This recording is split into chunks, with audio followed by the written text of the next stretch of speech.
Video Analysis of Don Quixote de la Mancha, Volume 1. Don Quixote's first volume was written in 1605 by Miguel de Cervantes. It takes place in Spain with two varying views. One of Don Quixote de la Mancha, which is a world of chivalric romance, of knightly deeds and heroics.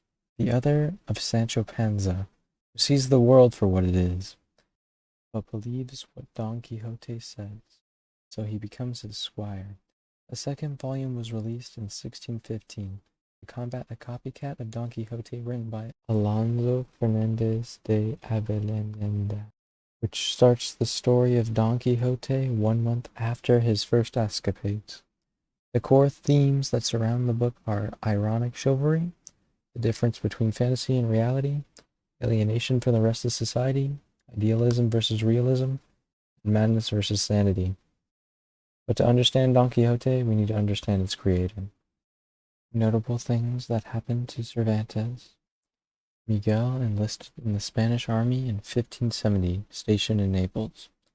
In 1751, a confrontation between the Ottoman Empire erupted, in which he fought against the Turkish fleet in the Gulf of Lepanto. During the naval battle, Cervantes was shot 2 times in the chest and in his left hand, rendering his hand useless. After a few bouts in Tunis, he left the army and set sail to Spain in 1575. While sailing, the boat was attacked by Barbary pirates. Cervantes was captured and trafficked as a slave in the Islamic region. In 1580, a ransom was paid for his release, which was 500 golden escudos, which is possibly about $80,000 today. After his return home, he found that the cost of living had increased, leaving him poor until he had published Don Quixote 25 years later. To make a living, he began writing La Galantea and various plays. However, they were not successful. He turned to being a tax collector for the Spanish Armada. However, he was imprisoned in 1597 to 1598, as he was stealing funds from the taxes. During this time in prison, he gained inspiration of Don Quixote. After his release, he began writing the book in 1602 and had it published in 1605. How his life affects his work. Cervantes' hard life plays into the overarching tone and events that affect the knight, as there is constant setbacks, as the main characters are constantly losing their money, clothes, satchels. Sancho has his donkey stolen in chapter 23. Don Quixote is caged and taken back home by his barber and the priest, as they tricked him into thinking there was a princess who needed his help, and is caged and taken back home and forced to return to his original mediocre life. This is a major setback for Don Quixote, and while the situation is made up, the major idea of setbacks mirrors Cervantes's, who returns home after being enslaved and returns to a life that is more challenging to climb out of. The physical world of Don Quixote.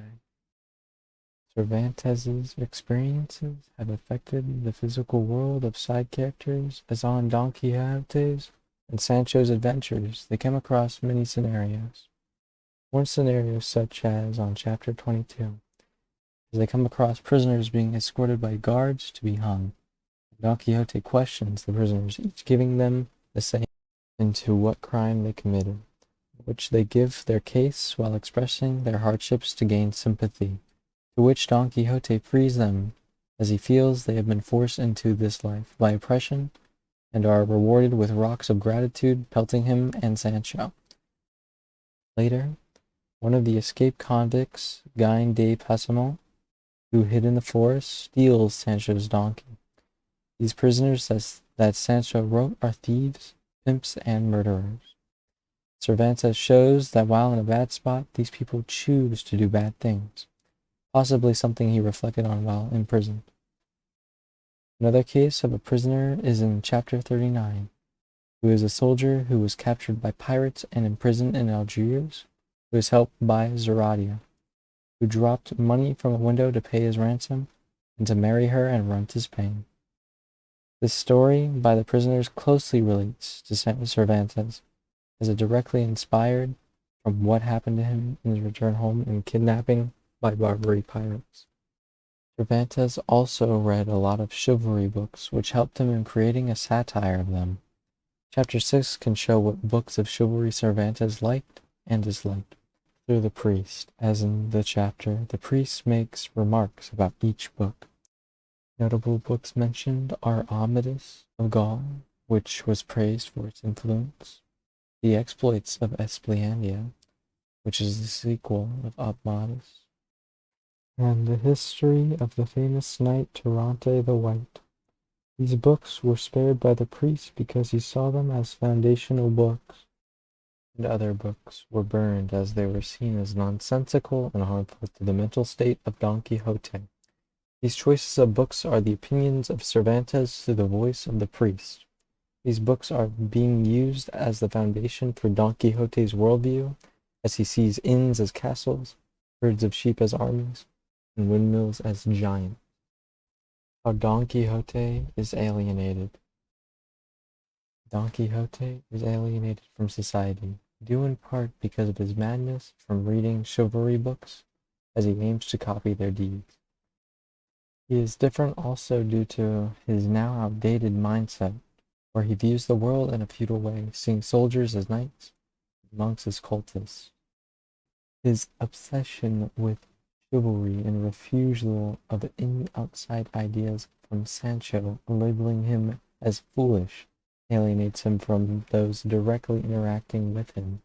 The many inns he goes to and innkeepers he essentially robs from also deal with him, don't know how to, so just mock him for his madness, or possibly worse, by attacking him and throwing him out of the inn along with Sancho, and leave Sancho to pay, who refuses as well, and is bound in a blanket and tossed in the air, which Don Quixote watches helplessly. This attitude that Don Quixote has of his views of knight-errantry leads to many unfortunate outcomes. This view of errantry is also a big speech in chapter 38. In it, he gives a speech of arms and letters. The letters are of his old life, who are scholars and writers, possibly a look at Cervantes himself, and arms, who are knights and soldiers, who Don Quixote argues are superior, as they are the reason for letters, and that arms, justified by war, allowing peace, for letters to thrive.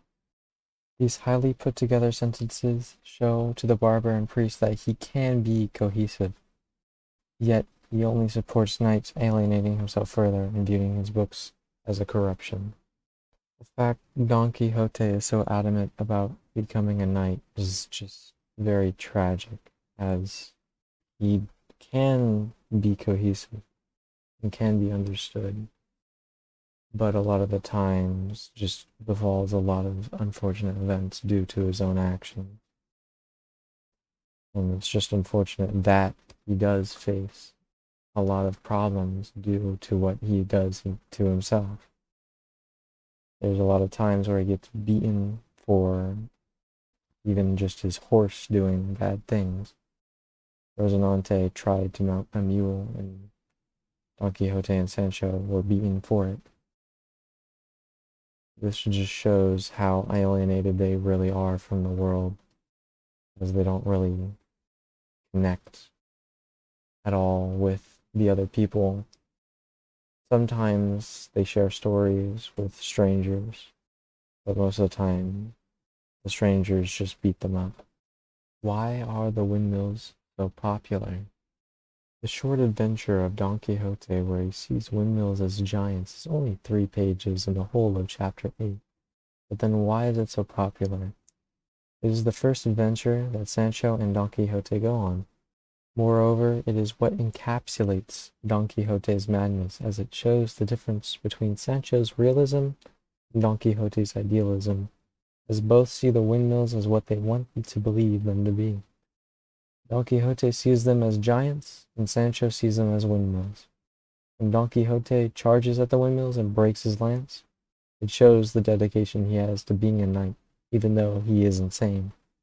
Finally, it shows how gullible Sancho is, as he still squires for Don Quixote, and befalls misfortune alongside him, and yet still stays. That is why it is so popular, as it has all the key ideas that satirize the chivalric romances that Don Quixote followed. There are different forms of madness in Don Quixote, not just with Don Quixote himself, but with many other characters. Cardenio is one such example. as he can become normal in 1 second and then a beast in the next. The reason he is this way is because Cardino was in love with Lucinda, who also loved Cartino, and they made a promise to marry each other one day.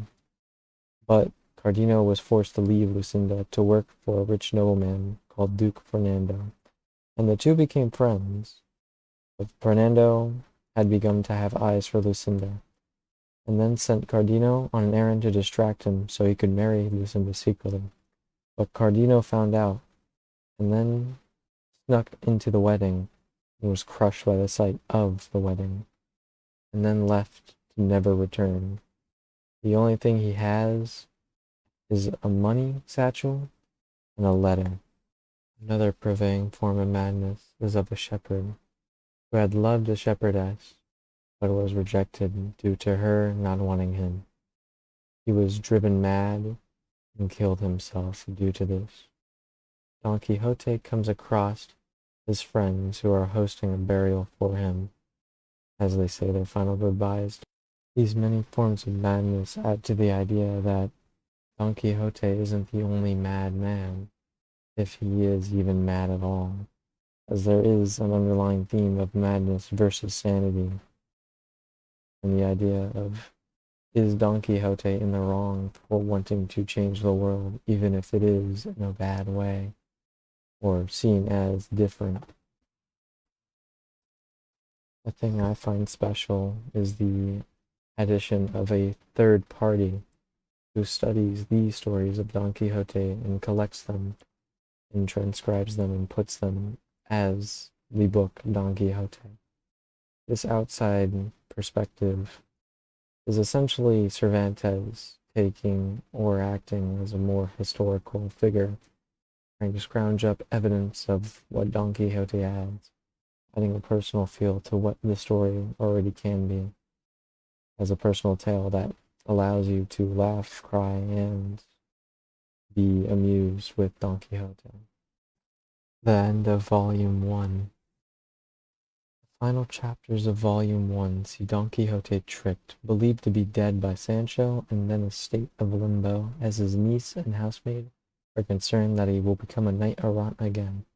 The final chapters are important to show Don Quixote is not here, just on hiatus. The confusion of the supposed death Don Quixote faced also helps bond Sancho and his master even more, though Sancho does complain. It shows he does care for Don Quixote, with Sancho's words convincing Don Quixote to quit his knight-errantry to allow for their luck to change. In conclusion, Don Quixote was written by Cervantes, who had a rough life. This plays into his satire of chivalry and of Spain. The contrasting view between what Don Quixote sees and what Sancho sees parallels the books Cervantes read and the life events he faced, with the chipper knight stories contrasting the harsher reality. The themes of alienation and ridicule from others for attempting something different, which Cervantes faced before publishing Don Quixote, setbacks for the main characters in facing the harsh reality of the world who does not understand Don Quixote.